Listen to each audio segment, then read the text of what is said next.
नमस्कार, क्यों ना कहूँ सच चैनल में आपका स्वागत है। इस समय हम मौजूद हैं शाना के मोहल्ला कोर्ट के पीछे वाली गली में मौजूद हैं इस समय। और यहाँ पे एक सबसे बड़ी समस्या है कि यहाँ पे एक हवेली है जो कि जर्जर पड़ी हुई है। मैं कहूँगा ज़रा जो है अपने साथी से दिखाएं, ज़रा उसको दिखाइए एक बार। ये हवेली है जो यहाँ पे जर्जर पड़ी हुई है काफ़ी समय से, और यहाँ पे मलबा अक्सर जो है गिरता रहता है। और लगभग जो है 1 वर्ष से इसके विषय में जो है जो यहाँ के रहने वाले स्थानीय लोग हैं उन्होंने कई बार जो है प्रशासन को जो है सूचित किया और लिखित रूप में भी जो है दिया, लेकिन अभी तक इस पर कोई कार्रवाई नहीं हुई है किसी भी तरह की। और कल अधिक वर्षा थी और वर्षा के कारण यहाँ रेगुलर जो है यहाँ पे लगातार मलबा गिर रहा है। कल कई बच्चे भी जो है यहाँ पे बचे हैं, कई ऐसे हैं पुरुष भी यहाँ पे जो है महिलाएँ हैं जो कि उससे बचे हैं। ऊपर से ईंटें गिर रही हैं, मलबा गिर रहा है, तो इस पर अभी तक कोई संज्ञान नहीं लिया। तो अब यहाँ पे कुछ जो है स्थानीय लोग मौजूद हैं, हम उनसे बात करते हैं आखिर उनकी जो है समस्या क्या है। सर, नाम आपका? Mahavir Singh Raghav, ex principal public inter college Shana. जी जी। तो सर ये बताइए, ये समस्या जो है यहाँ पे मलबा गिरने की जो है, ये जर्जर हवेली है, तो ये कितने समय से यहाँ पे? लगातार 2-3 साल से है ये। बरसात के दिनों में यहाँ ये पत्थर गिरते हैं और पिछले साल ये गिराव जो थी थोड़ा सा उठा ले गए, और ये पूरी बिल्डिंग जो है कभी भी गिर सकती है और कोई भी हादसा हो सकता है। उसकी जिम्मेदारी प्रशासन की, शासन की होगी। जी हमने पिछले साल 2-3 बार एडीएम से भी मिले, उससे म्यूनिसिपैलिटी वालों से भी मिले, लेकिन कोई आज तक इसका हल हुआ नहीं है। अगर कोई बड़ा हादसा हो गया तो उसकी पूरी जिम्मेदारी प्रशासन की होगी। जी जी। तो आपकी तरफ से जो है आप बता रहे कई बार जो है मिला, सूचना दी गई, लिखित में भी दिया गया, लेकिन अभी तक कोई कार्रवाई नहीं हुई। ना कोई कार्रवाई नहीं हुई। जी जी। तो हमारे साथ में जो है चर्चा के लिए कुछ और लोग मौजूद हैं। सर, नाम आपका? हरीश वर्मा। सर ये बताइए, समस्या यहाँ पे जो ये मलबा गिर रहा है यहाँ पे, अभी पता लगा था हमें कल के यहाँ से कोई बच्चा जो है वो यानी जो है क्षति होने से जो बचा है यहाँ पे, जो है ऊपर से कुछ ईंट वगैरह गिरी थी। तो ये जो है स्थिति कितने समय से है यहाँ पे? स्थिति कई साल से हो रही है जी। सबने मोहल्ले वालों ने सबने एप्लीकेशन करी है, पर सुनवाई तो हो ही नहीं रही। हादसा हो ही सकता, निकलते बढ़ते कोई भी आ सकता चपेट में। कल गाड़ी खड़ी थी, गाड़ी भी चपेट में आई है, तो हानि तो है ही है जी। स्कूल है, बच्चे हैं। कुछ महिलाएं भी हैं हमारे साथ में, उनसे बात करते हैं कि आखिर जो है समस्या क्या है यहाँ की। और थोड़ा साइड हो जी मैडम। यहाँ पर हमारा स्कूल भी है, बच्चे आते जाते हैं। यहाँ पर ईंटें कल भी देखिए, कल जैसे यहाँ पर एटमॉस्फेयर है, जैसे बारिश हुई है तो बारिश से इतनी सारी ईंटें गिरी हैं कि हमारे बच्चे भी स्कूल के आते हैं, उनको भी कुछ भी प्रॉब्लम हो सकती है। पेरेंट्स की आए दिन कंप्लेंट रहती है, तो उसका कोई ना कोई सॉल्यूशन होना चाहिए। तो इसके संबंध में आपने किसी से शिकायत की? नहीं, हमने तो नहीं कही। हमने अपनी प्रिंसिपल मैम से बोला है, तो क्योंकि रेगुलरली हम सुन रहे हैं पेरेंट्स से कि हमारे बच्चों को हो सकता है, तो हमारे स्कूल को भी लॉस है इससे। तो इसके लिए कोई ना कोई कार्रवाई करनी चाहिए। जी जी जी। आप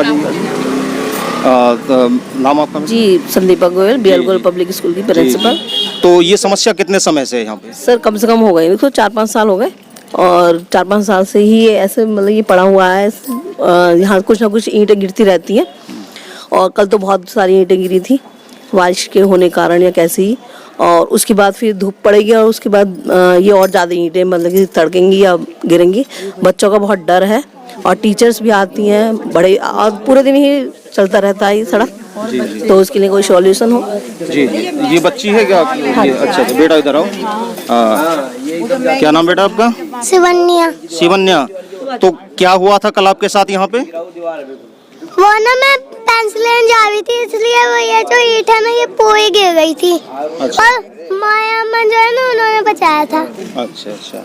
ये ईंट पड़ी है। देखिए बच्ची बता रही है कि कल ये यहाँ से गुजर रही थी, पेन लेने के लिए गई थी दुकान पे, लेकिन जब यहाँ से गुजर रही थी तो ऊपर से जो है ईंट गिरी अचानक से।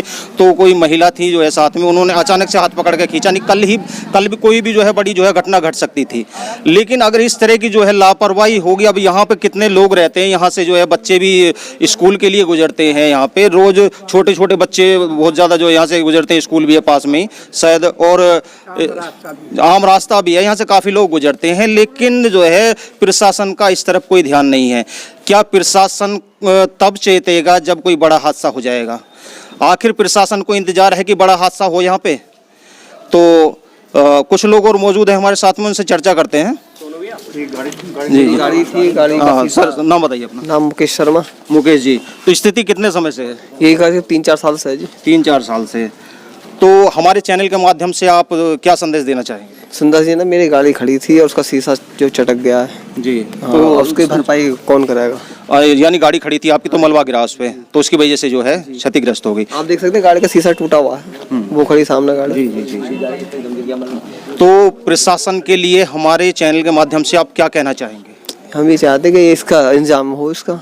जी जी जी। देखिए, हर कोई चाहता है कि ये जो बहुत बड़ी समस्या है इसका समाधान हो, जल्द से जल्द जो है इस पर संज्ञान लेकर जो संबंधित अधिकारी हैं इस पर संज्ञान लें और जल्द से जल्द जो है समस्या का जो है समाधान करें। इस समय हम मौजूद हैं नगर पालिका के ऑफिस में शाना में। तो अभी हमने जो है चर्चा की थी, जो शाना में कोर्ट वाली गली है उसमें एक मकान जर्जर है जिससे कि जो है मलबा काफ़ी समय से जो है गिर रहा है और काफ़ी क्षतिग्रस्त है वो। और उसके संबंध में जो है अब बात करने के लिए हमारे साथ में है शाना के अधिशासी अधिकारी सेवाराम जी। तो उनसे बात करते हैं कि शायद जो है मामला तो उनके संज्ञान में आ गया होगा, लेकिन अब सर ये बताइए कि जो है ये जो मामला है यहाँ का कोर्ट वाली गली है, इसमें एक बिल्डिंग है जर्जर है, वो काफ़ी समय से मलबा उसका गिर रहा है, तो आपकी तरफ से जो है क्या कार्रवाई है इसमें? देखिए, प्रकरण हमें भी तहसील दिवस में आया है और कि उसमें कुछ लोग आए थे कि एक मकान है जर्जर हालत में है, गिर सकता है। उसको हम लोग कर्मचारी के असली निरीक्षण करवाया गया और तुम जर्जर हालत में है। लेकिन वहाँ जब आसपास हम लोग पूछे अब वो मकान किसका है, ये किसका नहीं है, क्लियर नहीं हो पा रहा है। फिर भी मैंने अपने जेई की तरफ से ये लेटर है और हमने एक दिया है कि जेई आके एक टेक्निकल रिपोर्ट लगाए, निरीक्षण करे। तकनीकी रिपोर्ट जरूरी होता है क्योंकि उसमें कोई रहा नहीं रहा है, जो आसपास लोग बता रहे हैं करीब 15-20 सालों से। तो हमें जो प्रक्रिया होती है किसी घर गिराने के लिए, तत्काल तो जेई से हम टेक्निकल रिपोर्ट लें, उसके बाद एक मजिस्ट्रेट से हम लोग निश्चित एक आदेश लेंगे, क्योंकि हम किसी के घर को गिराने के ढंग से डायरेक्ट हम लोग नहीं हुआ है, वो पावर है।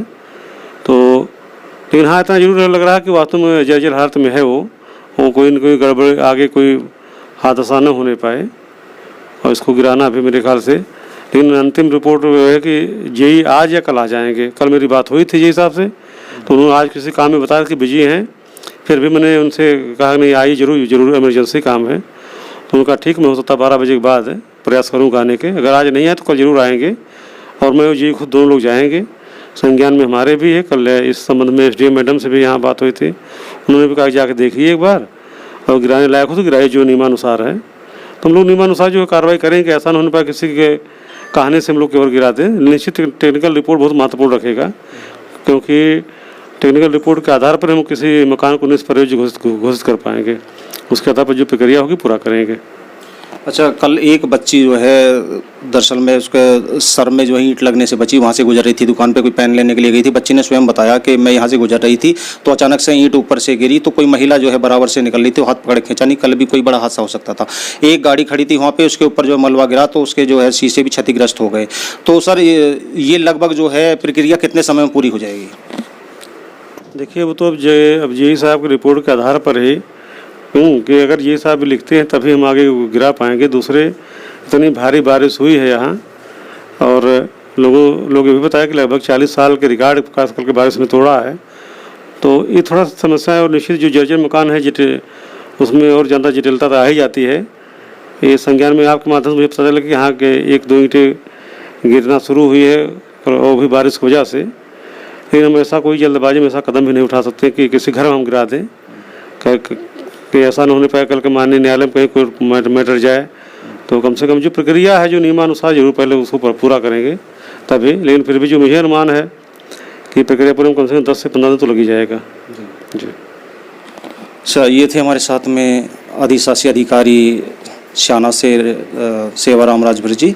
तो उनका कहना है कि कानूनी प्रक्रिया के हिसाब से ही जो है सारा कार्य किया जाएगा और जो मकान मालिक है अभी उनका नाम पता नहीं लग पा रहा, जैसे नाम पता लगेगा तो उसको नोटिस भेजा जाएगा और उसी के आधार पे जो है जो भी कानूनी प्रक्रिया है उसके अनुसार कार्रवाई करी जाएगी। तो उसमें 10 से लगभग जो है 10 से 15 दिन का समय लग सकता है। तो आज के लिए इतना ही। नमस्कार।